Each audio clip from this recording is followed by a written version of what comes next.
যখন কোন বান্দা সূরা ফাতিহার একটা করে আয়াত বলে আলহামদুলিল্লাহি রাব্বিল আলামিন, সঙ্গে সঙ্গে আল্লাহ জবাব দিয়ে বলেন হামিদানি আবদি, বান্দা তুই আমার প্রশংসা করলি।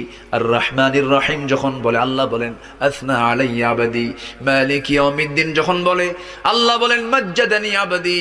এরপরে যখন বলে ইয়াকা না'বুদু ওয়া ইয়াকা নাস্তাঈন পর্যন্ত যখন বলে আল্লাহ বলেন বান্দারে তুই আমার কাছে কি চাস, প্রাণ খুলে চারে বান্দা। ইহদিনাস সিরাতাল মুস্তাকিম থেকে শুরু করে নিয়া ওয়ালাদ-দাল্লিন পর্যন্ত যখন বান্দা বলে তখন আল্লাহ বলেন বান্দা নামাজের মধ্যে এমন প্রেমের খেলা খেললি বান্দা, তুই যা চাইলি সব আমি আল্লাহ কবুল করলাম। ওই বান্দা যখন রুকুতে যায় আল্লাহ তখন অস্থির হন।